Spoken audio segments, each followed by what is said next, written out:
जय श्री राधे। पूज्य श्री सद्गुरुदेव भगवान के चरणों में प्रणाम।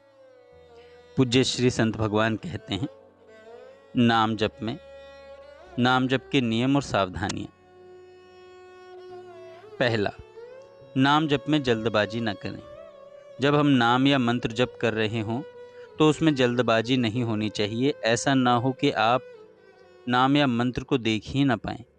जब आप राधा या भगवान का कोई भी नाम या मंत्र जप रहे हों, उसे देखिए, हर शब्द हर मात्रा को मन में लिखिए।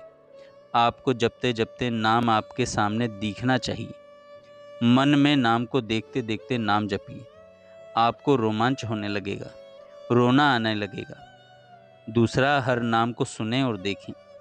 दूसरी बात, अगर नाम को सुने बिना ही जपते रहें तो आपका मन इधर उधर भागने लगेगा। ऐसे जप को मन स्वीकार नहीं करता।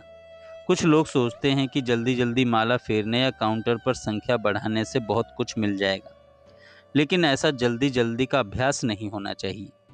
जब अभ्यास पक्का हो जाता है तो चाहे बहुत शोरगुल भी हो तो भी नाम जप में टिके रह सकते हैं।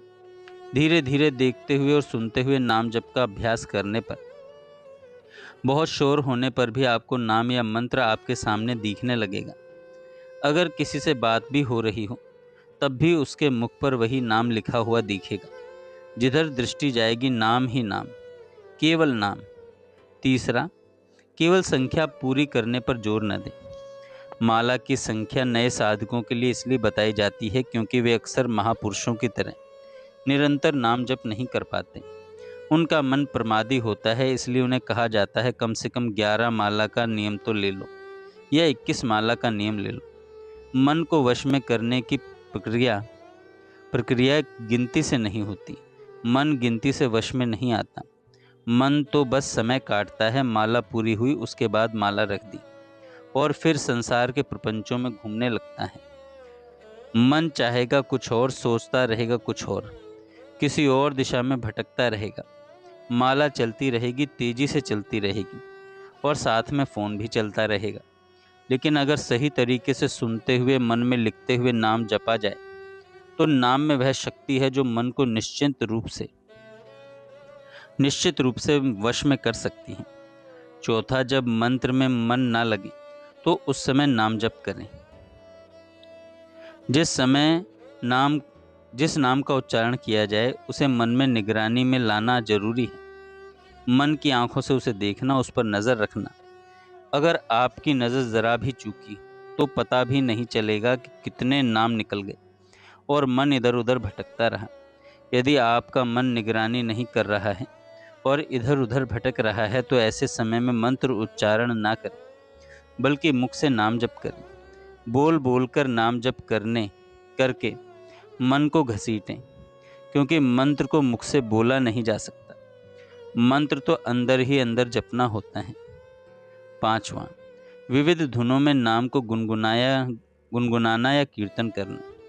रजोगुणी मन विषयों की तरफ जाता है। जैसे सांप के जहर को नष्ट करने के लिए जहर का इंजेक्शन लगाया जाता है, वैसे ही आप किसी ध्वनि या धुन में नाम को गाकर अपने मन को फंसा सकते हैं। फिर मन नाम को छोड़ना भी चाहेगा तो छोड़ नहीं पाएगा। अगर कोई ध्वनि आपको बहुत प्रिय लगे तो उसमें नाम को गुनगुनाना शुरू कर दें।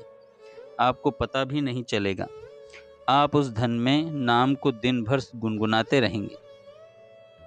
छठा, अपने गुरुदेव और आराध्य देव की छवि को समीप रखें। अपने आराध्य देव या गुरु की छवि को समीप रखकर नाम जप करें। अगर आप कोई काम कर रहे हैं तो उसमें भी अपने प्रभु को अपने साथ रखें। जैसे कि आप परिक्रमा करने जा रहे हैं तो प्रभु से कहिए, चलो प्रिया प्रियतम, मेरे साथ वन विहार के लिए चलो। ऐसी भावना करें कि प्रभु आपके साथ साथ चल रहे हैं। ऐसा बार बार करने से एक दिन सच में आपको उनके नूपुरों की झनकार सुनाई देने लगेगी। गुरुदेव और आराध्य देव में कोई अंतर नहीं है। हम में कमी यह है कि हम भगवान के श्री विग्रह में तो प्रभु की भावना कर लेते हैं, पर गुरुदेव को केवल एक साधारण मनुष्य समझते हैं। गुरुदेव साक्षात प्रभु ही हैं, पर हमारा अभिमान हमें उन्हें मनुष्य से ज़्यादा मानने नहीं देता। हम सोचते हैं यह भी तो हमारी तरह खाते पीते हैं या हमारे जैसे ही कपड़े पहनते हैं। हम जिस प्रभु को प्राप्त करना चाहते हैं वही प्रभु एक ऐसे रूप में आए हैं जिनकी बात हमें समझ आए। ऐसी भावना अपने गुरुदेव में नहीं कर पाते। प्रभु और गुरुदेव के रूप में बार बार देखकर नाम जप करते रहें। इससे आपका मन आपके अधीन हो जाएगा। प्रभु आपकी चेष्टा को देख रहे हैं कि आप बार बार अपने मन को प्रभु में लगाने की कोशिश कर रहे हैं। तो आपकी साधना से नहीं बल्कि उनकी करुणा और कृपा से आपका मन आपके अधीन हो जाएगा। जय श्री राधे।